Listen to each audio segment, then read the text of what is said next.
COVID-19 can be characterized as a pandemic. और हमारे investors चलो यार स्टार्टअप्स में इन्वेस्ट करके उनको यूनिकॉर्न्स बना देते हैं। पर सर अभी पैंडेमिक चल रहा है, पूरी दुनिया शटडाउन में, इन स्टार्टअप्स में इन्वेस्ट करने का क्या ही फायदा। अरे दोस्त, जो चीज दूसरों के लिए पैंडेमिक है हमारे लिए अपॉर्चुनिटी है। This is business. और ऐसे ही करके इस साल इन्वेस्टर्स ने एक के बाद एक पैसे लगा लगा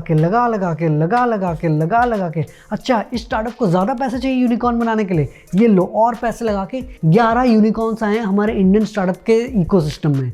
तो नमस्कार दोस्तों, मेरा नाम है अर्नब नायक, आप देख रहे हैं स्टार्टअप ज्ञान। और इस वीडियो में हम इन 11 यूनिकॉर्न्स के बारे में तो डिस्कस करेंगे, पर इसके अलावा मैं आपके साथ कुछ लर्निंग्स भी शेयर करूंगा जिससे आपको समझ आएगा कि यार यही स्टार्टअप्स क्यों इतनी तेजी से ग्रो हुए, और अगर हम अपना स्टार्टअप खोलना चाहते हैं तो कैसे हम इन लर्निंग्स को अप्लाई करके एक ऐसे सेक्टर में खोल सकते हैं जिसमें ग्रोथ पोटेंशियल काफ़ी ज़्यादा है। तो वीडियो को आखिर तक देखना और हम जल्दी से वीडियो शुरू करते हैं।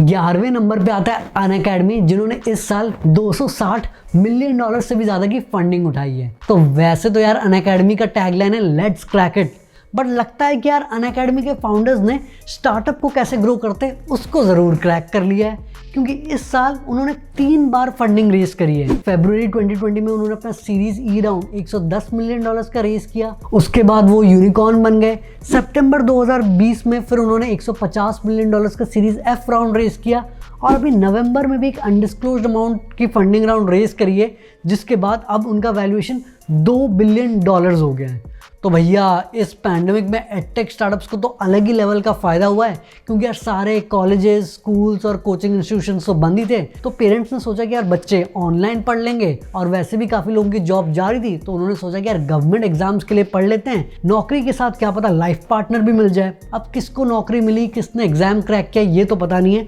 बट अनअकैडमी काफ़ी ग्रो हुआ है इस साल। 5 साल पहले ये स्टार्टअप शुरू हुआ था, और तब गौरव गुंजल का एम था कि यार उनकी जब 30 साल की उम्र हो जाएगी उससे पहले उनको एक यूनिकॉर्न बनाना है, तो वो भी सपना पूरा हुआ। इंटरेस्टिंग बात ये है कि यार अनअकैडमी की शुरुआत एक यूट्यूब चैनल से हुई थी, इसके ऊपर वैसे ही मैंने डिटेल में केस स्टडी बनाई हुई है। तो अब देखना पड़ेगा कि यार पैंडेमिक का काफ़ी ज़्यादा फायदा तो हुआ ही अनअकैडमी को, अब वो कैसे नेक्स्ट लेवल पे ग्रो करते हैं। 10वें नंबर पे आता है रेजर पे, जिन्होंने अक्टूबर 2020 में $100 मिलियन का अपना सीरीज डी राउंड रेज करने के बाद एक यूनिकॉर्न बन गए। तो रेजर पे की शुरुआत एज अ पेमेंट गेटवे हुई थी। आपको पता ही है कि यार जब सारे ऑफलाइन दुकानें बंद हो गई हैं तो ट्रांजैक्शन करने का सिर्फ ऑनलाइन तरीका है, और उसके लिए रेजर पे one of the best option है, जो कि अगर आप इनके क्लाइंट्स की लिस्ट देखोगे, जैसे कि Unacademy, Swiggy, Nykaa, Udacity, Facebook और भी कई सारी कंपनीज, तो आपको समझ आ जाएगा कि ये सही में one of the market leaders हैं फिनटेक के सेगमेंट में इंडिया में। तो इसके अलावा अब तो उन्होंने अपना नियो बैंक भी शुरू कर दिया है, वर्किंग कैपिटल लोन्स भी देना स्टार्ट कर दिया है, और 8 लाख से भी ज़्यादा बिजनेसेस रेजर पे को यूज़ करते हैं। तो काफ़ी अच्छी ग्रोथ हुई है स्पेशली इस पैंडेमिक में, जिसकी वजह से वो इस साल अब यूनिकॉर्न बन गए। अगला स्टार्टअप आता है पोस्टमैन, जिन्होंने इस साल $150 मिलियन की फंडिंग रेज करी है अपने सीरीज सी राउंड में। इंटरेस्टिंग बात यह है कि यार इनका वैल्यूएशन सीधा $350 मिलियन से बढ़ के ऑलमोस्ट $2 बिलियन हो गया है। और वैसे ये SaaS यानी software as a service space में ऑपरेट करते हैं, और इन्होंने API डेवलपमेंट के लिए एक कोलैबोरेटिव प्लेटफॉर्म बनाया है, जिससे आप बहुत आसानी से APIs को टेस्ट कर सकते हो, डेवलप कर सकते हो और डॉक्यूमेंट कर सकते हो। तो जैसे कि आपको पता ही है कि अब इतने सारे बिजनेसेस इंटरनेट पे ही बिल्ड हो रहे हैं, और उन सबको APIs चाहिए होता ही है, तो एंड में इन सारी चीज़ों में पोस्टमैन का ही फायदा होता है, और इसलिए आप देखेंगे उनका वैल्यूएशन अचानक से इतना ज़्यादा बढ़ गया है। अगला स्टार्टअप है ज़ेनोटी, जिन्होंने अपने सीरीज डी राउंड में $160 मिलियन की फंडिंग रेज करके एक यूनिकॉर्न बन गए। शायद आप थोड़ा बहुत हैरान रह सकते हैं कि बेसिकली ये एक software as a service startup है, जो कि सैलॉन, स्पास, इन सबको टारगेट करते हैं। तो इस सॉफ्टवेयर की मदद से आप appointment scheduling, online booking, billing, marketing, inventory management, loyalty features, ये सब चीज़ें कर सकते हैं, और ये स्पेसिफिकली एक ही नीश यानी ब्यूटी एंड वेलनेस इंडस्ट्री को टारगेट करते हैं। अब आप बोल सकते हैं कि यार हम तो अपना जावेद हबीब या सस्ता हबीब के पास जाते हैं, अब उनको इतना कॉम्प्लेक्स सॉफ्टवेयर यूज़ करने की क्या ज़रूरत है। तो भैया फंडा ऐसा है कि यार आजकल मार्केट बहुत ज़्यादा कॉम्पिटिटिव हो गया है। हर एक बिजनेस चाहता है कि यार वो अपने कस्टमर्स को अट्रैक्ट करे, उनको पर्सनलाइज सर्विस दे पाए, तो उसके लिए आपको सॉफ्टवेयर का एक्सेस चाहिए, और इसीलिए ज़ेनोटी ने एक बहुत स्पेसिफिक नीश पकड़ा हुआ है। इंटरेस्टिंग बात ये है कि यार उनके जो ये सॉफ्टवेयर है 50 से भी ज़्यादा कंट्रीज़ में यूज़ होता है। क्योंकि वैसे अगर आप देखेंगे पैंडेमिक में ये सारी दुकानें ज़रूर बंद हुई हैं, बट उनको अब समझ आ गया है कि यार अगर उनके पास सॉफ्टवेयर नहीं होगा, उनके पास अपने कस्टमर्स का रिकॉर्ड नहीं रहेगा, तो वो फिर अपने कस्टमर्स को एक पर्सनलाइज सर्विस नहीं दे पाएंगे। तो अब उन्होंने इतनी फंडिंग रेज तो कर ली है, तो धीरे धीरे वो और वर्टिकल्स जैसे कि फिटनेस, पेट ग्रूमिंग, इन सब में भी एक्सपैंड करेंगे। तो वैसे तो मैंने Zenoti के ऊपर ऑलरेडी एक मिनी केस स्टडी पोस्ट किया ही हुआ है, तो अब देखते हैं कि Zenoti इस फंडिंग की मदद से कैसे नेक्स्ट लेवल पे स्केल अप करता है। अगला स्टार्टअप जो कि इस साल यूनिकॉर्न बना है वो है stock trading platform Zerodha। Interesting बात यह है कि इन्होंने बिल्कुल भी फंडिंग रेज नहीं करी है, मतलब ये बूटस्ट्रैप कंपनी है, पर इस साल उन्होंने अपने एम्प्लॉयज़ के जो एम्प्लॉय स्टॉक ऑप्शन है वो कुछ बायबैक किया है, जिसमें उन्होंने अपना वैल्यूएशन $1 बिलियन बताया है। पर हुरुन ग्लोबल यूनिकॉर्न लिस्ट 2020 में उनका वैल्यूएशन $3 बिलियन बताया जा रहा है। और इस साल पैंडेमिक में Zerodha का ग्रोथ बहुत तेज़ी से हुआ है। यूजुअली वो हर महीने करीब 70,000 से 1 लाख क्लाइंट्स उनके प्लेटफॉर्म पे आते थे, पर पैंडेमिक में ये नंबर ऑलमोस्ट डबल से लेकर ट्रिपल हो गया।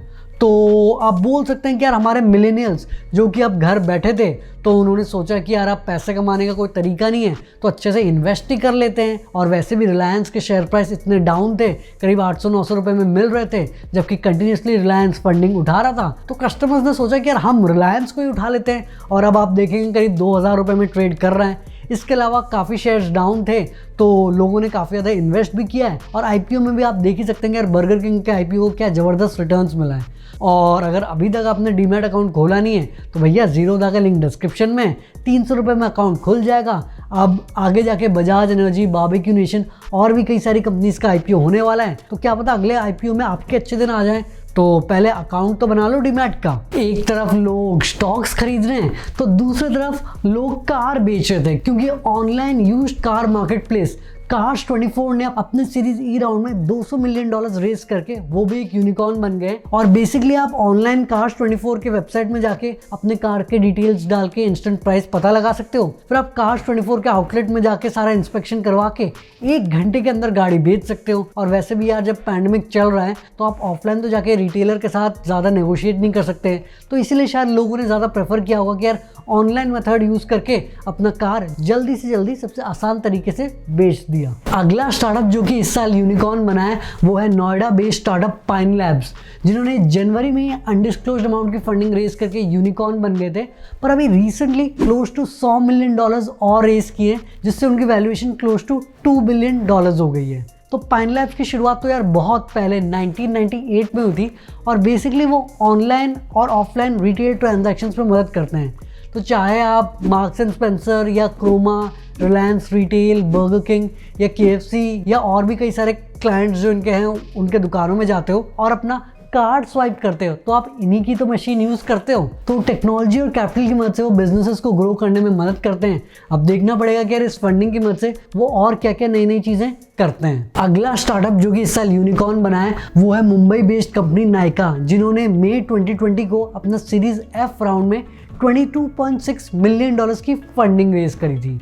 तो नायका जैसे कि आप जानते हैं कि यार ब्यूटी एंड वेलनेस प्रोडक्ट्स बेचता है, और अब तो यार वो नायका मैन में भी काफ़ी ज़्यादा फोकस कर रहा है। इन्हीं की वेबसाइट जाने के बाद मुझे पता चला कि यार आजकल बीएड के लिए इतनी सारी चीज़ें आ गई है कि सही में यार ये अपने में एक अलग ही इंडस्ट्री है। तो और क्योंकि नायका एक स्पेसिफिक इंडस्ट्री को टारगेट करती है, तो उनके प्रॉफिट मार्जिन्स भी काफ़ी अच्छे होते हैं, और उन्होंने अपने खुद के भी ब्रांड्स निकाले हुए हैं। इसके अलावा कटरीना कैफ और आलिया भट्ट ने भी इस साल नायका में इन्वेस्ट किया है। तो काफ़ी बड़े बड़े प्लान्स हैं नायका के। अब देखना पड़ेगा कि यार वैसे भी ये सेगमेंट काफ़ी ज़्यादा कॉम्पिटिटिव है, आगे जाके वो कैसे अपने आप को डिफरेंशिएट करते हैं। अगला स्टार्टअप जो कि इस साल यूनिकॉर्न बना है वो है Pune based baby products online market place first cry, जिन्होंने अपने सीरीज ई राउंड में $296 मिलियन की फंडिंग रेज कर ली है सॉफ्ट बैंक से। तो अगर आपको लग रहा होगा कि यार अमेजोन और फ्लिपकार्ट तो सब कुछ बेच ही रहे हैं, फिर नायका लड़के और लड़कियों के फैशन पे फोकस कर रहा है, तो हम क्या ही बेचें। तो यहाँ पे आप पाएंगे यार फर्स्ट क्राई बच्चों के लिए प्रोडक्ट्स बेच रहा है, और वो भी पैंडेमिक में यूनिकॉर्न बन गए। तो उनका वैल्यूएशन अभी करीब $1.2 बिलियन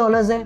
उनके प्लेटफॉर्म में 2000 से भी ज़्यादा ब्रांड्स है, और उनका ऑफलाइन प्रेजेंस भी है करीब 125 सिटीज़ में 300 स्टोर्स में वो अवेलेबल हैं। अब थोड़े ऐसे यूनिकॉर्न्स की भी बात कर लेते हैं जो कि पिछले 7 दिनों में ही बने हैं। तो अगले नंबर पे आते हैं news and content aggregator daily Hunt, जिन्होंने $100 मिलियन की फंडिंग रेज करके वो एक यूनिकॉर्न बन गए हैं। तो बेसिकली आप मान लो कि यार वो थोड़ा बहुत मसाला न्यूज़ प्रोवाइड करते हैं, जिसके लिए उन्होंने करीब 1300 पब्लिकेशंस के साथ पार्टनर किया है और वो 14 लैंग्वेजेस में अपने कंटेंट प्रोवाइड करते हैं। तो पैंडेमिक के टाइम में सब घर पे बैठे ही थे, तो उनका भी मंथली एक्टिव यूजर बेस काफी ज्यादा बड़ा है, जिसकी वजह से उनको ये फंडिंग मिली है। आखिरी में आता है ग्लांस, जिन्होंने अभी रिसेंटली $145 मिलियन की फंडिंग रेज करी है और अब वो एक यूनिकॉर्न बन गए। तो ग्लांस बेसिकली एक सब्सिडरी है इन मोबी का, जो कि one of the first unicorn था इंडिया का, और अब वो खुद भी यूनिकॉर्न बन गए। तो ग्लांस तो basically AI driven personalise content provide करता है लॉक स्क्रीन के थ्रू, मतलब लॉक स्क्रीन में ही वो आपको काफी इंटरेस्टिंग कंटेंट प्रोवाइड करता है। तो बेसिक फंडा ये है कि यार आजकल सारी कंपनीज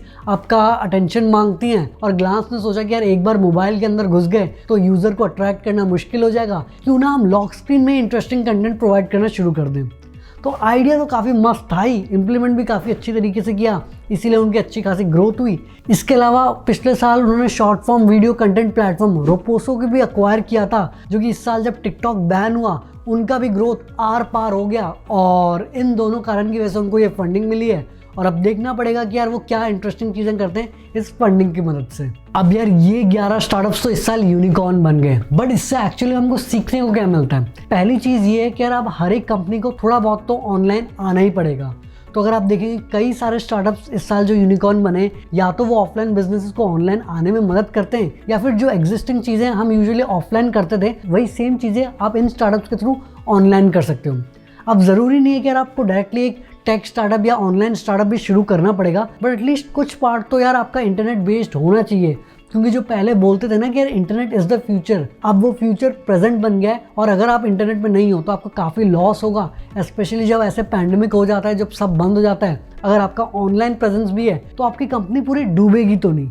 तो इसीलिए ऑनलाइन प्रेजेंस अब मैंडेटरी हो गया है। दूसरा पॉइंट जो हमको सीखने को मिलता है कि यार अब हमको नीश पे फोकस करना चाहिए। अमेजॉन फ्लिपकार्ट तो यार हर चीज़ बेचते हैं, बट जैसे कि नायका सिर्फ मेंस एंड वुमेन्स फैशन पे फोकस करती है, या फर्स्ट क्राई सिर्फ बेबी प्रोडक्ट्स पे फोकस करता है, या जेनोटी सिर्फ ब्यूटी एंड वेलनेस इंडस्ट्री के लिए SaaS सॉफ्टवेयर बनाता है। तो एक नीश को फोकस करके उनका प्रॉब्लम सॉल्व करो, पर इतने बढ़िया तरीके से सॉल्व करो कि आप one of the market leaders बन जाओ। और तीसरी जो लर्निंग हमको सीखने को मिलती है कि यार एक साल में दुनिया नहीं बदल जाती है। ये सारे स्टार्टअप्स कई सालों से ऑपरेट कर रहे हैं, कुछ स्टार्टअप्स को तो 10 साल से भी ज़्यादा हो गया है, पर वो कंसिस्टेंटली मेहनत कर रहे थे और ये पैंडेमिक की वजह से उनका ग्रोथ नेक्स्ट लेवल पे हो गया है। मतलब जो चीज़ें अगले 2-3 साल बाद होनी चाहिए थी, पैंडेमिक ने उस चीज़ को काफ़ी जल्दी करवा दिया। बट जिन भी फील्ड में ये स्टार्टअप्स काम कर रहे थे वो ऑलरेडी ग्रोइंग फील्ड थे। तो ये जानना ज़रूरी है कि यार आप जिस भी फील्ड में काम कर रहे हो उस फील्ड में एक्चुअली ग्रोथ होनी चाहिए। तो ये 3 मेन लर्निंग्स थी और ये 11 स्टार्टअप्स के बारे में तो मैंने आप सबको बता ही दिया। आई होप आपको ये वीडियो पसंद आई होगी, और अगर आपने इस वीडियो से कुछ सीखा, वीडियो को लाइक करना, शेयर करना और नीचे कमेंट करना कि वीडियो कैसी लगी। चैनल को पक्का से सब्सक्राइब कर लो यार। आप में से आधे से भी ज़्यादा लोग जो वीडियो देखते हैं सब्सक्राइब नहीं करते हो, तो यार सब्सक्राइब कर लिया करो और घंटा भी दबा दिया करो, हमको भी मोटिवेशन मिलेगी, क्योंकि 300K पे एक स्पेशल वीडियो आने वाली है। इसके अलावा इंस्टाग्राम का लिंक, ट्विटर का लिंक सब डिस्क्रिप्शन में, जल्दी से आके वहाँ भी फॉलो कर लो। आगे हम ऐसे ही स्टार्टअप, बिजनेस, मोटिवेशन और एंटरप्रेन्योरशिप से रिलेटेड बातें करेंगे। तो जल्दी मिलते एक नई और जानकारीपूर्ण वीडियो के साथ। धन्यवाद।